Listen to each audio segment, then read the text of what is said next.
So today I'll be talking about the power of having a speak-up culture, having environments where employees' voice is welcome, and it's really good for business. Wow. What? Okay, red light means we're on. And we're live. We're live. We're live. We're here. We're here. We're live. Live from our basements. Hello, LinkedIn universe. So good to have so many of you here. Hello, everyone. Steven Shadletsky here. Delighted to be with you again.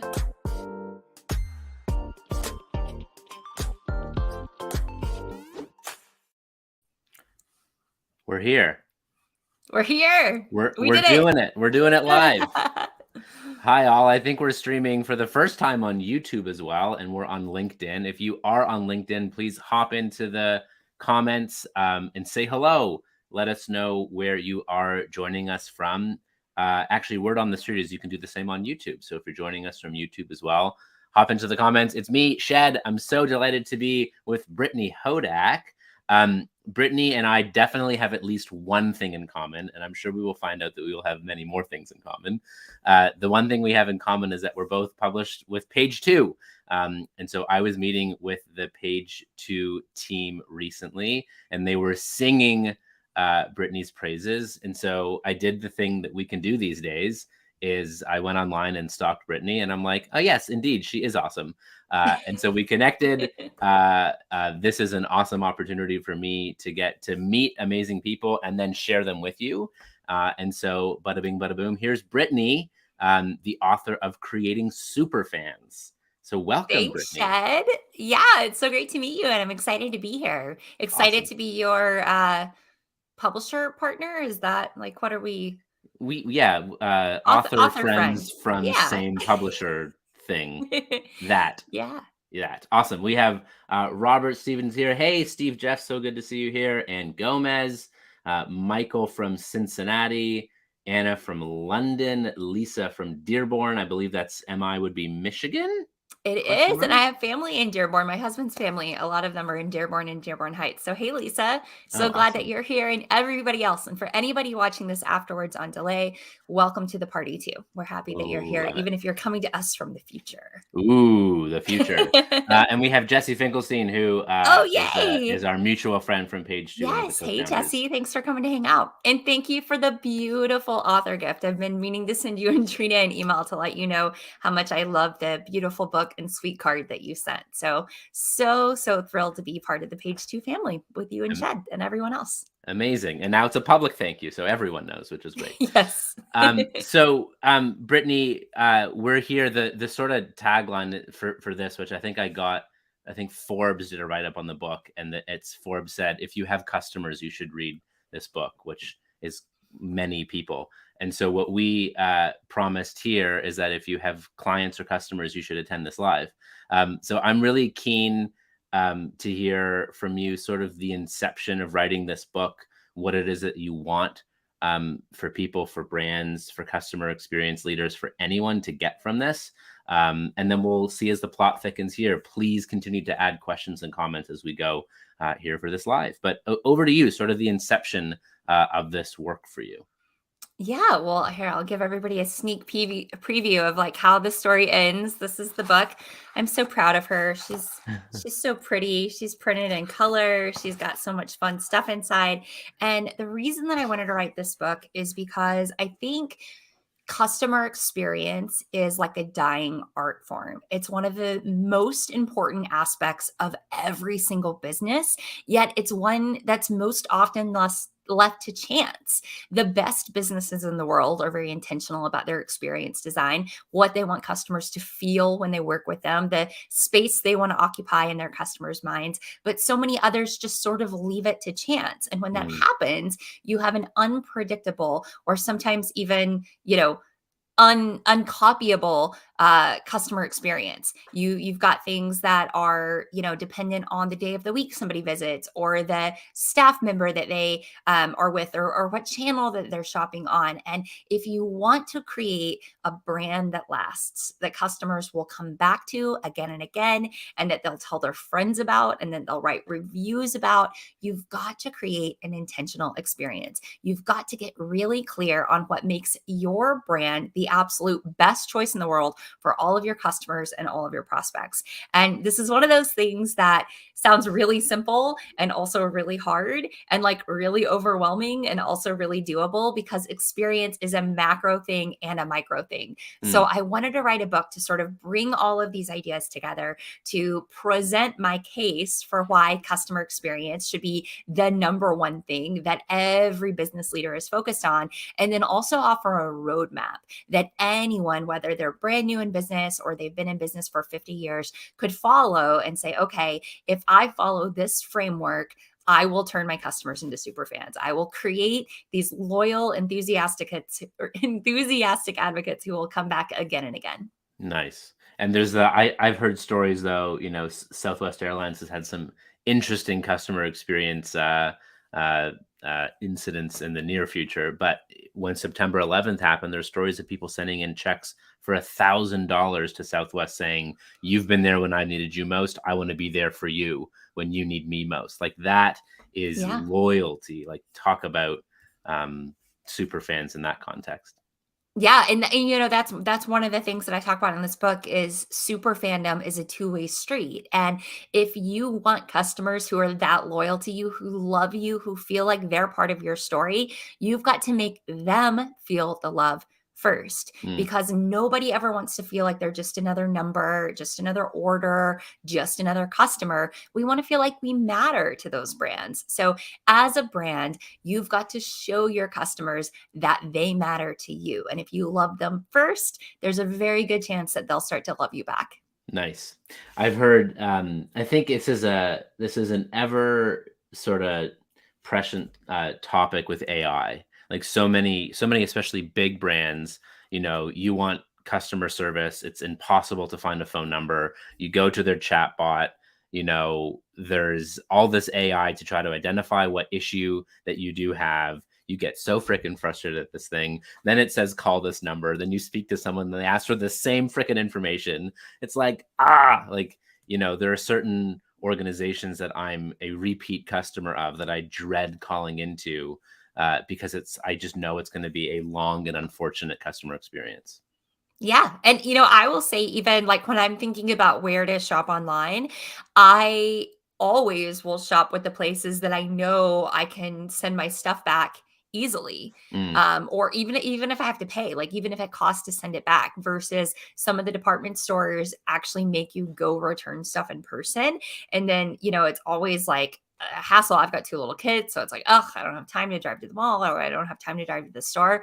So the entirety of the customer journey, not just like placing your order and getting your thing, becomes part of the considerations that when people are deciding whether or not they want to shop with you, either for the first time or for the next time, based on the entire experience, including how things pan out when like something doesn't go exactly as planned and you have to call that customer service number, or you have to return something that you bought, or you've got a question about something.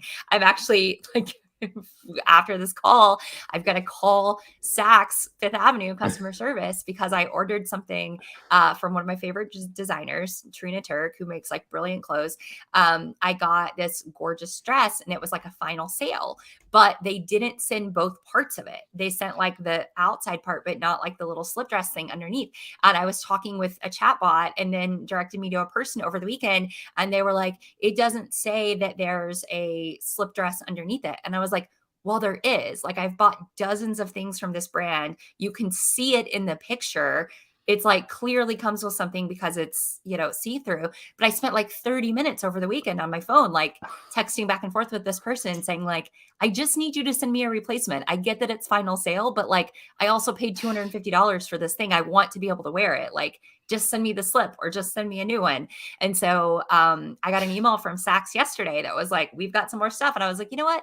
No, like I'm going to just buy it directly from the Trina Turk website because I don't want to have to put up with this nonsense of somebody being like, well, we don't believe you that you didn't get your whole thing. It's like, so yeah, it's the entire customer experience becomes part of the consideration set when we're deciding not only if we're going to do business with a place of business again, but also like what we tell our friends or Yeah. what we say to strangers on the internet or new Yeah. friends on the internet, as I'm doing right Totally. now. Totally. And, we check reviews and reviews have merit. And, a friend of mine recently said, hey, I want to launch a coaching business. What's the best way to build my brand? And I'm like, do such great work that your friends refer you to others. Like that's the most powerful marketing tool that I think anyone has, is when someone we know and love says, go do work or go buy from. It's worth its weight in platinum. Absolutely, it's worth its Yeah. weight in platinum because then, of course, those people who are coming to you are very, very highly qualified. They're going to want to work with not someone who does something like what you do, but you, because they've heard from a trusted source that you're the best. So I talk a lot about relationship marketing. I talk a lot about referrals, and I talk a lot about how to build that brand that takes you from potential commodity provider in the eyes of your prospects and customers to category of one, because Love ultimately that. that's what we're all trying to do. Love that. Though there are some purchases you make and you're like, this is for sure going to go well. Like your sweater. I think you should show off this. This is your Valentine's sweater going on. Oh, thank you. Uh, Yes. Here, I'll stand up so you can see it. is I there a love Snoopy on there? Snoopy. Yeah. It is. It's a Snoopy on here. And Valentine's Day is not until tomorrow, but I'm flying tomorrow, and this is like a big bulky sweater. So I didn't want it to take up room in my suitcase on my trip home from LA in a few days. So I'm Fair enough. celebrating today. Although you Fair just enough. told me, Shed, when we got on that it's apparently Galentine's Day today. Apparently, and I think it was made popular by Parks and Rec. I think Parks and Rec, the TV show, had an episode called Galentine's Day, and now it's a thing. So now you know. No, I know. I knew Valentine's Day was a thing. I just thought it was like celebrated on Valentine's Day, but I guess they've got their own holiday. Isn't it Yeah. fun how pop culture things sort of bleed over into real life? Yep. Totally. Yeah. I'm trying to think, what's another example of that? I'm sure will come up. Or hop into the chat. May the What's something? 4th as Star Be Wars with Day. you. Oh, Yeah. yes. Oh, that's huge. Love that. Awesome. We have others joining. We have a LinkedIn user from Atlanta. Feel free if you wish to let us know who you are. Kelly Smith or Smythe from Toronto. We have joining us all the way from Cologne, Germany. Amazing. And my pal Jason Chotner from Pittsburgh is here. Amazing. Keep it coming. Let us know where you're joining us from and what questions or comments you have for Brittany on creating Superfans. So Brittany, you and I both write about in our books this notion of the platinum rule. We all are learned or taught the golden rule, usually in kindergarten, right? Treat others the way you want to be treated, which lacks empathy.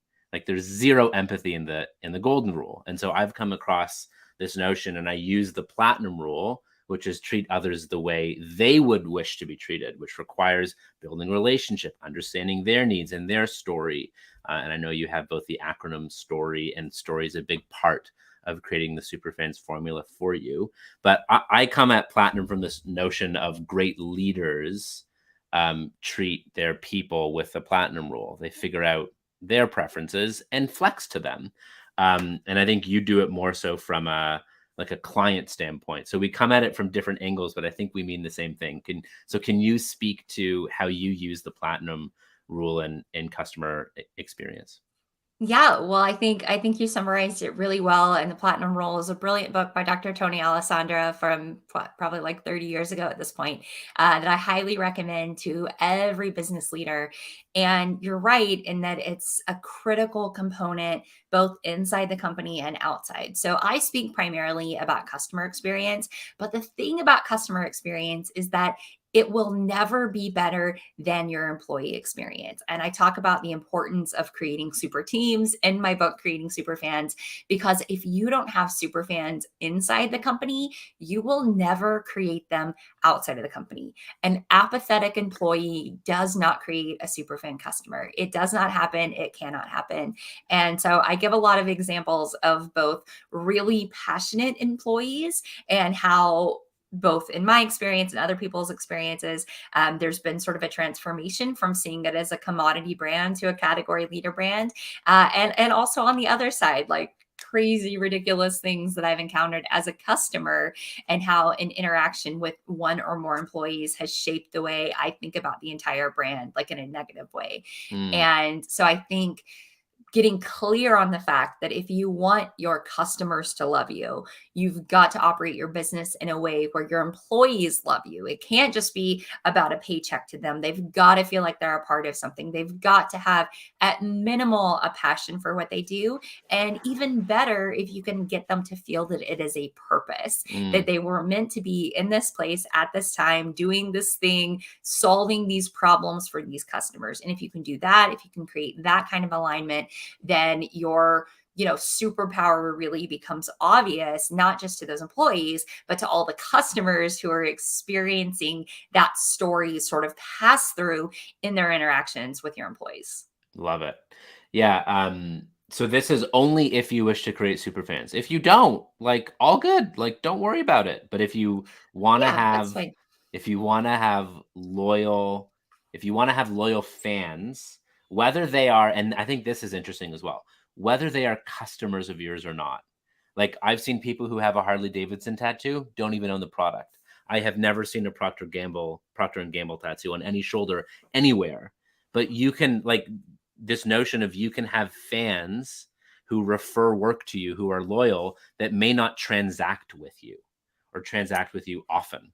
Yeah, you can absolutely have those referral partners, and some tattoos are literal, like the Harley example, and some are metaphorical. I only use Crest toothpaste, and not just toothpaste, but several other products too, like my mouthwash, like whitening stuff. Like, I am incredibly brand loyal to Crest, and I'll tell anybody who asks me, but like rarely do people ask me for a toothpaste recommendation. But you better believe that there is not going to be anything that any of the competitors can do to sway me, because in my mind, Crest is the best toothpaste. It's going to do the best job of cleaning my teeth and my gums and making my smile wider. So I'm a Crest girl, Cool. but I'm not going to get a tattoo. Is there a reason you have that notion that Crest is best? Like, what is it? Data? Is it just like that's what you had as you were a kid? Like, I'm curious, where is your love or loyalty for Crest born from? So no, when I was a kid, we always had like whatever was on sale or whatever was the cheapest. And I think part of it was that like I always wanted to have Crest. Like when I would go have sleepovers at my friend's house and they had Crest, I was like, wow, they've got like the fancy, expensive toothpaste. And so there was this perception. And then when I was in college and I was like buying my own toothpaste, I was like, oh, I've got to buy Crest. Like that's like the best toothpaste, right? That's like, it's not a store brand, like it's a name brand. And so it's probably rooted somewhat in that. But then I also, I really like, I think they were one of the first companies to come out with like the non-alcoholic whitening mouthwash. So you could like use the mouthwash and not be like crying from like the Listerine. Like I have a very low tolerance for anything like, spicy is the wrong word, but like anything that's gonna Stuff like that hurts you here. yeah, like I don't need to like feel my mouthwash like in my eyeballs and my ears. Fair. So when we look at your vision board from when you were 7, it's like, if I can buy Crest, I've made it. Like, this is Well, it's funny, right? The way like those things that we think when we're a kid sort of imprint on us. And I talk a lot about this idea in the book, Creating Superfans, that these brands become a part of our identity, and they shape not only who we are, but how we see the world. And as a brand, if you can create that kind of connection with your audience, you've got that customer for life. Because the number one threat to every single business in the world, I don't care if you're a brand new startup challenger brand or you've been around 100 years, the number one threat is apathy. People who just don't care. They don't care enough about your brand or your service to buy it. Maybe they'll try it out sometimes, but then when it's time to, get that product or service again, they're like, they'll roll the dice and do something else, because you haven't overcome that apathy. You haven't connected your story to theirs in a way that makes it obvious that they're the absolute best solution to this problem that you have. So I think, overcoming that apathy is so important. And sometimes it happens, when kids are really young, and sometimes it happens, like every day. Like I'm constantly discovering new brands that I love and other brands that I'm like, yeah, I'll roll the dice and look for another partner next time. Yeah. Yeah. And I mean, I'm sure we've been there. I know I've been there at times where you're working for an organization that has an external marketing message, but your experience as an employee inside is far different from, or if you're in client services and you have that experience where you have this brand that talks a big game, but the experience of people on the inside, like they just laugh at that marketing slogan. Like marketing will only work if it is a lived experience from the inside out of your organization. So I think that is what Absolutely. you're pointing to, which I am like, yes, we have it now, at least two things in common. I have to see if I brush with Crest. We might have three things in common. We'll see. Well, and you're right. When people's lived experience is different, both as an employee, but also as a customer. Like if Yep. you say to a customer, we make it so easy to do business with us, and then people are like, really? This is like the biggest nightmare ever. They're going to talk because it creates this cognitive dissonance, right? Where in our minds, we want things to be clear. We want them to make sense. We want to feel like all is right with the world. So Yeah. when somebody's out there saying, I'm the best, I'm the best, I'm the best, and we are experiencing that, no, you're not the best, either on the inside or the outside, we are much more likely to tell people. We are much more likely to raise our hands and say, hey, that's not true, because of this sense of like, no, like they're lying and that's not right. And one of the things that I talk about in the book when I talk about this idea of apathy is that there are very few 3-star reviews. Like Yeah. It's very either 5 or rarely. 1. Right. Very Yeah. rarely does someone take the time to be like, yeah, that was okay. I mean, like, when's the last time you said to somebody, oh, yeah, I ate at this new restaurant and it was all right? Yeah. I feel so You passionate don't to do leave a it. 3-star review. Yeah. Right. Yeah, Yeah. you don't. And I mean, and occasionally you might leave a 3-star review because you're like, this thing was terrible and this was great, and you want to give constructive feedback. You want to love that thing. So many 3-star reviews, if you look at them, it's actually somebody who's like, I've loved you forever, but like this has really slid, or like you could be so great if.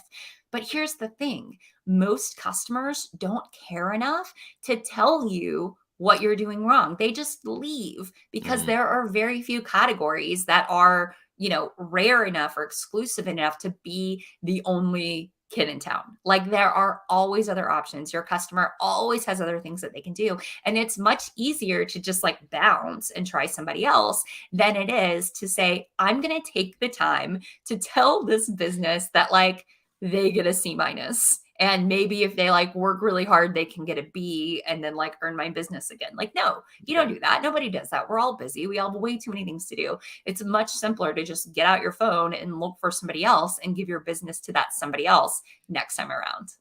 Yep. Yep.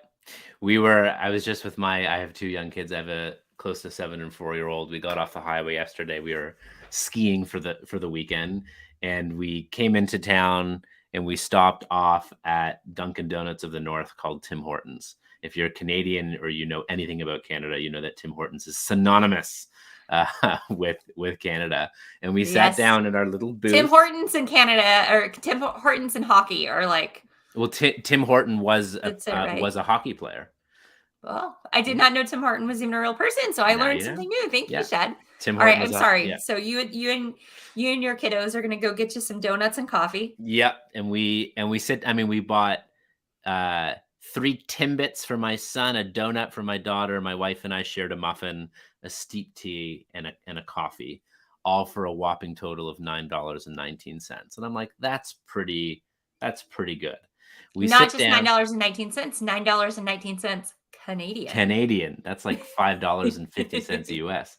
And so we sit down, and I see my wife and I are facing each other. I see behind her there's a billboard that says always fresh every 20 minutes, and a picture of their coffee. And there was this whole big campaign that Tim Hortons had saying every 20 minutes their coffee is fresh. Every 20 minutes.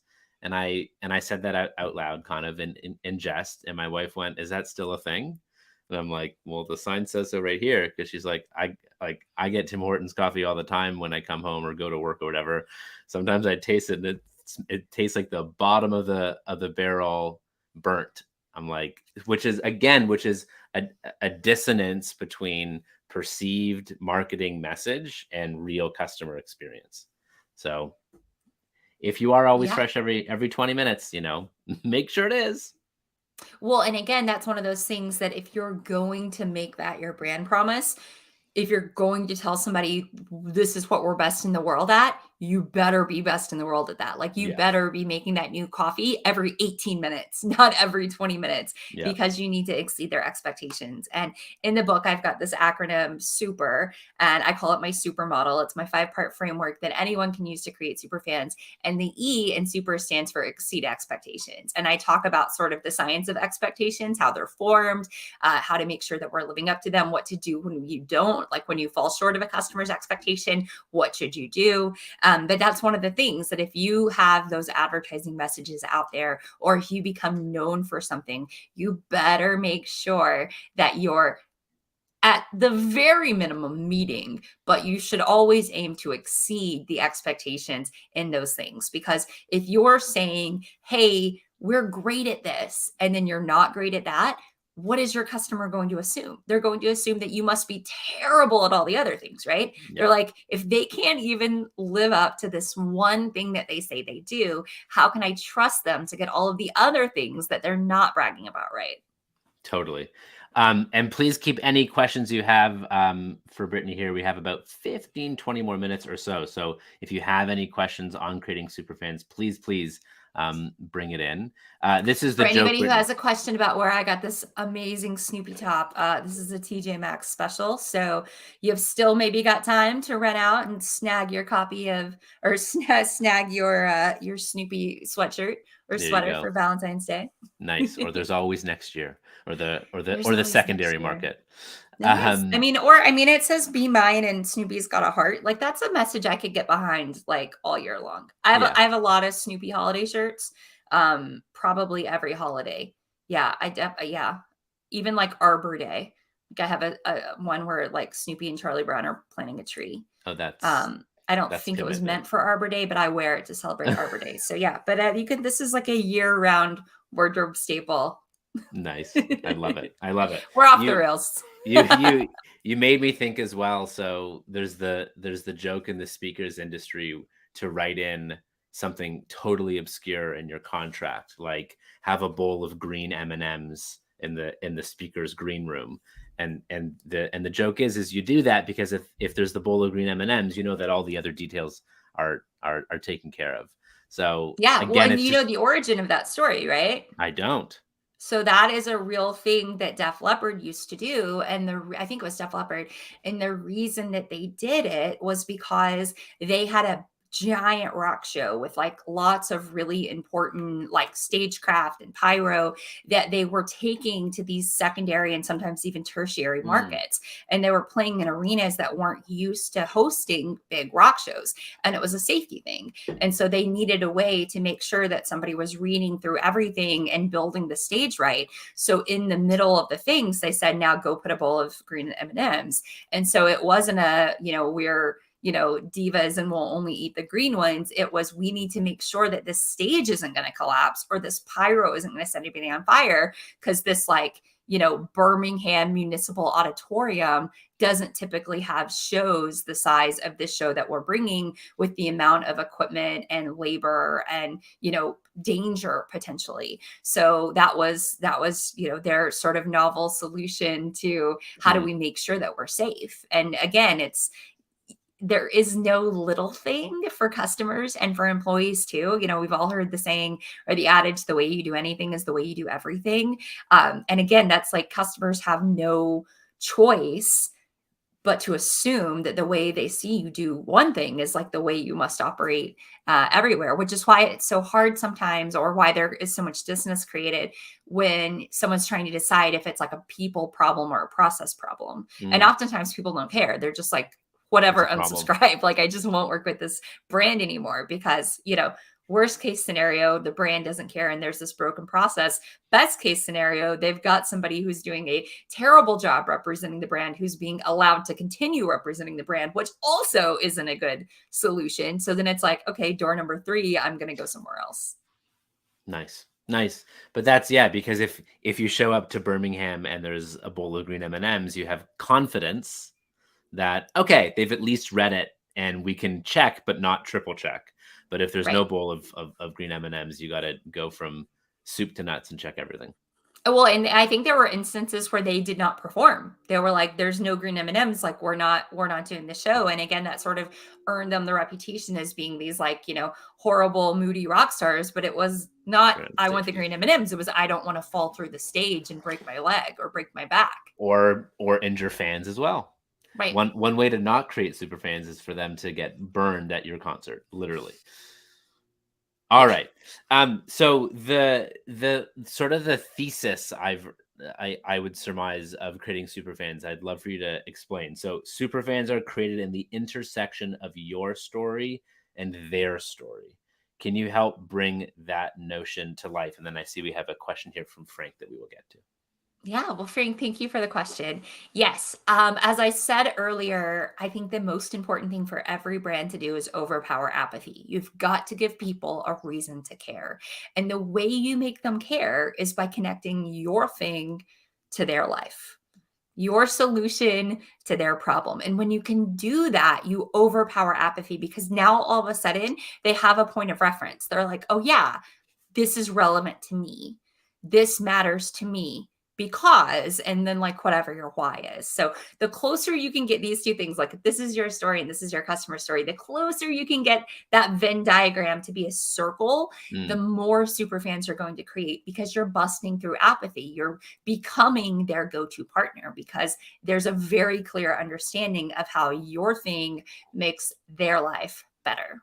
Love it.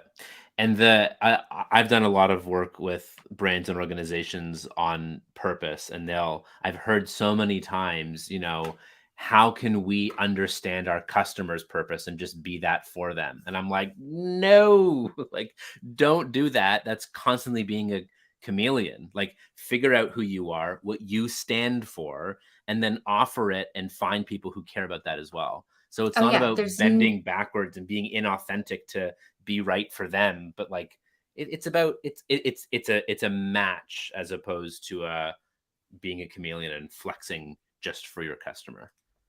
Absolutely. There is nothing in the world worse than a salesperson who is like, tell me what your problem is because I bet we solve it. I promise you we can solve it. We'll do whatever you need. Yeah. Icky. Nice. So yeah, it is not about bending to meet someone else. It's about being who you are and finding people who want that too. Okay, here's the question from Frank. Indifference, apathy is the kiss of death. A 10 of a survey is no indication of loyalty. The real question is not, will they come back if they come back to you? Question, where do you think the greatest opportunity lies in following up with sold customers? Love the talk. Thank you for this question, Frank. So the first thing that I want to mention, for anybody who is not familiar with EGR or earned growth rate, it is sort of the progression of NPS, because Frank, you're exactly right. Like NPS means nothing, right? It's become one of these things that everybody has sort of tried to like bend to, it's become about getting the highest score, not about real life results or real life improvements. So for anybody who's not currently calculating earned growth rate, which is the percentage of your revenue that comes from repeat and referred customers, I highly recommend you read up on EGR. I've got a couple of blog posts that go into it and give you everything that you need, including a calculator on my website blog at brittanyhodak.com/blog. And yes, it's very, very important. So your question, Frank, was how often should you follow up with your customers? And this is not a cop-out answer, I promise. The answer is exactly as often as you have something of value to say to them.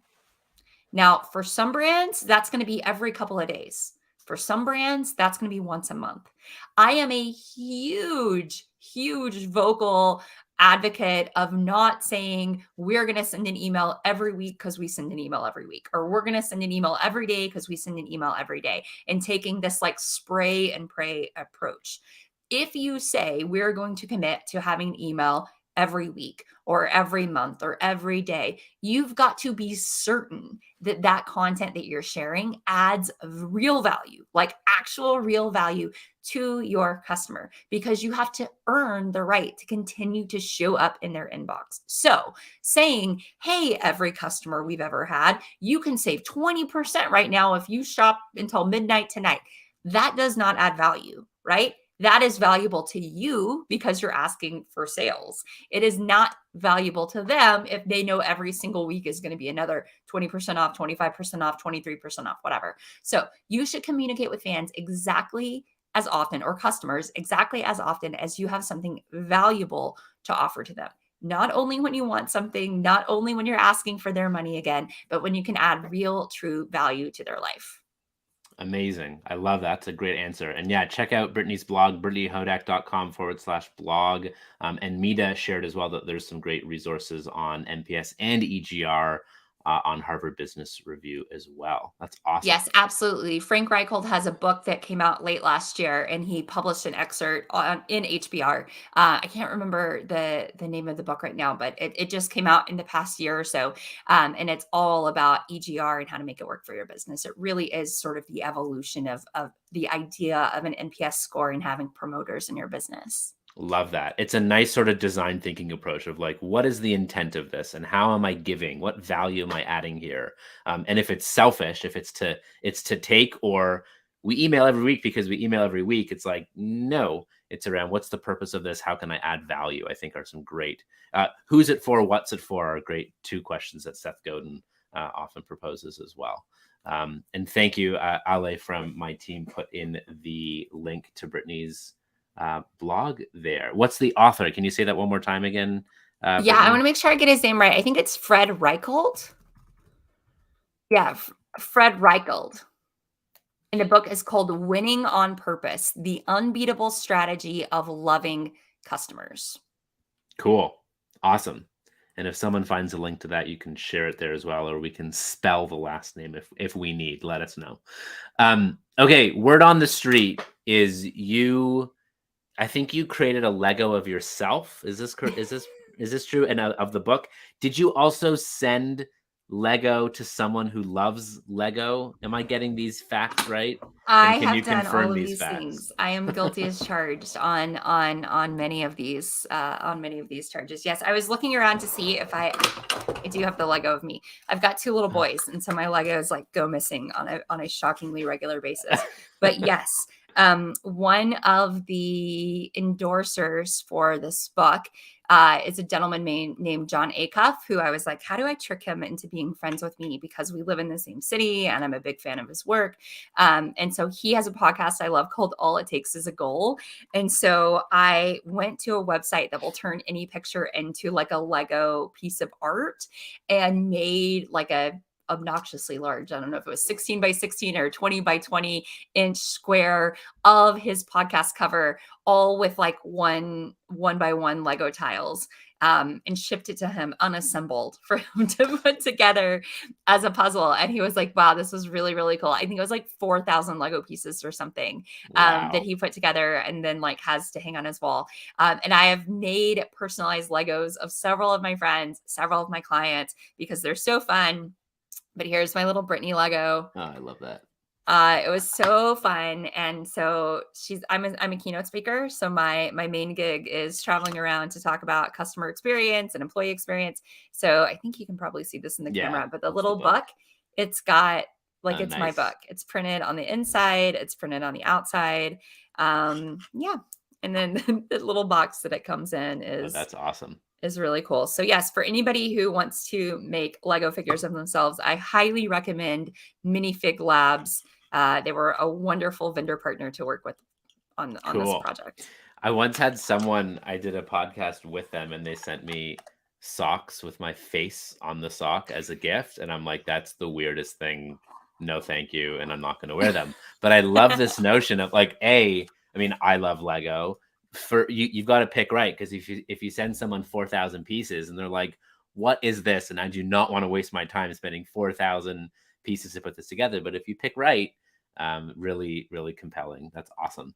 Well, and I knew with John Acuff that he loves putting Lego things together because he talks about it all the time on his podcast. So yes, it's important to know your audience. Other people who I've done fun Lego things for, I've sent not nearly as aggressive, but like few hundred piece Lego model builds of their dogs. There's a website where you can go to, and I'm forgetting the name of this vendor, but they'll make a Lego figure of somebody's pet and send it. And you can, same thing, awesome. you can either send it assembled or you can send it unassembled. But it's really, really fun. Cool. It looks like Jason Chotner and Jesse are willing to wear shed socks. So we'll see. But is that even more weird if somebody else is like stepping on your face all day? Like, I feel like, well, the face is I don't around know if the I'm ankle. 100% on board. Face is Oh, around okay. the So it's ankle. not like It's 1,000 little faces everywhere. Yeah, I don't think my face is on the bottom, but maybe it is So a they could be, passive. what's It my could have been a Achilles passive heel? aggressive. Yeah, Shed. yeah. Okay, another one from Frank here. What would Crest have to do to lose you as a customer besides adding alcohol back into their mouthwash? This is a great question. So I talk about in the book this concept of the ladder to super fandom, and I compare it to those. I think they call them Jacob's ladder at carnivals. Where it's like attached at the top and the bottom, but it's a wobbly ladder, and you have to like try to get to the top before you fall off into the big air pillow while all the strangers like point at you and laugh. So that is like how you have to have your customers progress through their relationship with your brand. And that wobble is apathy. Like, apathy is everywhere all around you. It can knock people off that ladder at any time. And a lot of CPG brands have people stuck almost at the top on the rung that I call affinity, which means I love this product, I'm loyal to this product, but I'm not creating new customers for this product. And that's where I would say typically I am on a lot of CPG brands, including Crest. Like, I'm going to be pretty loyal, but I'm not telling people about it. In terms of what they would have to do to lose me, and this is not necessarily like me with Crest, but just in general, any customer who's on the affinity rung of a CPG brand, there's a couple of things. One is a challenger brand could come along with an offer that's too good to refuse. So if someone were to come out to say, hey, I've got Snoopy branded toothpaste and you can like get this and try, like, I would probably try as that, good because I quality am wise. I am absolutely on the advocacy bar for anything that's peanuts related, as you can tell. So the way apathy typically strikes when somebody is at that affinity level, but not the advocacy level, is they're offered something by someone. A brand is trying harder to win them as a customer than the current brand is trying to keep them as a customer. So that could be through, a special offer. That could be through like a promotion that's happening. That could be through like a trial program. Like, I know I get a lot of trial products from Walmart Plus. Like, they're, when I've got a Walmart delivery coming any minute now, and there's oftentimes little sample brands in there. So that's one way. And the other way could be through a negative interaction with an employee. So a lot of times with CPG brands, you're not interacting with the brand directly because they've got retail partners who are doing the selling for them. But if, let's say, as a real example, I had a 2-year-old who like swallowed a bunch of toothpaste and I freaked out. Had I called Crest instead of Poison Control, the way they reacted to that phone call would have a very strong impression on how I felt about the brand, which fun fact for anybody out there who's listening, if you have kids who ingest a large amount of fluoride toothpaste, immediately give them milk, because the milk binds to the fluoride and makes it not hurt their stomach. So you drink a bunch of milk and then they'll throw up and you're fine. Now Hypothetically, not that I'm a terrible parent who has left the Crest out and had a 2-year-old eat a tube of it. So we now have mini Fig Labs. We have book recommendations from Fred Reichheld, and we have drink milk if your kid ingests too much toothpaste. This is excellent. The other Brittany, I'm just here with the life advice, so that's it, Shed. I just want to. The other thing that I think is interesting is if the Crest brand, if a senior leader who worked there has has a public falling out, or like in the case of Johnson and Johnson, you know, they were sued some $500+ million for their participation in the opioid crisis. And if that's something that you personally care about, you know, that could cause, I'm assuming that might cause change in brand loyalty as well. Absolutely. And this is something that is becoming more and more of a factor as consumers are voting with their dollars. As we're saying, I want to feel like my money is supporting things that are in alignment with the type of person that I am and the type of things that I care about. And I think we're going to see that become a much more important factor in the decades that come, as people who've grown up with technology and access to brands and expect to get, you know, tweeted back or DM'd back in real time when they're talking about brands or reaching out to a brand. We're going to continue to see that grow and be a really, really important part, because as we imprint these brands on our identity, we want to feel that they, you know, share some of the same values that we share. Yep. Love it. Awesome. And yeah, if a toothpaste brand was both Snoopy and was out in the world, you know, aligned with your beliefs, that might cause you to go off Crest, or maybe we can compel Crest to have a Snoopy brand soon enough. Wouldn't that be the best? Every now and then there's like Snoopy toothbrushes that come out on the market, and I always get them.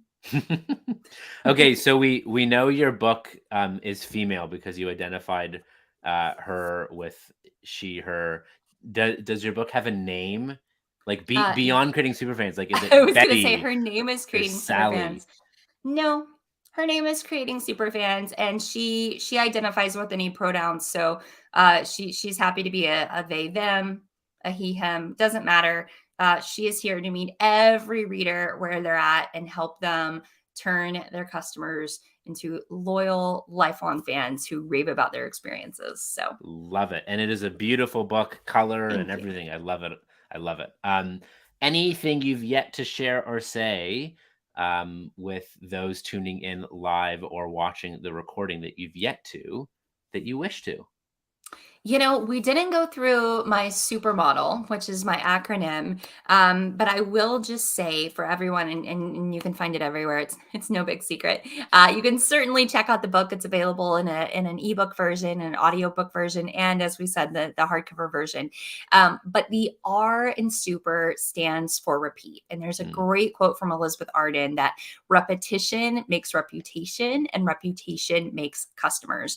So the number one takeaway that I want everybody to take from this conversation today, from the book, is that customer experience is not a set it and forget it. It's not a one and done.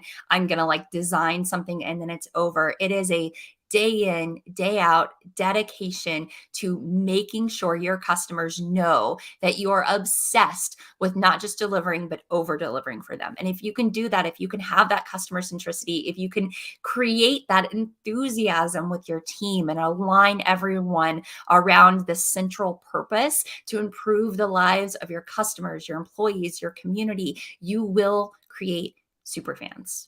Love it. Love it. Love it. A big thank you to Alejandra from my team for adding in a whole whack of amazing links as we followed along here. Brittany, Yes, thank Allie, you're the you. best. Thank Yeah, you. awesome. And thank you, Brittany, for joining us. And I just love how everything in creating superfans comes from the inside out, that you must create this as an employee experience consistently and sustainably if you want it to be an experience of your customers. I love that is your approach to this. I'm so aligned with that. And such a treat for you to join us. So thank you. Thank you for having me. And thank you for everyone tuning in. Amazing. Take care, all. Create some superfans.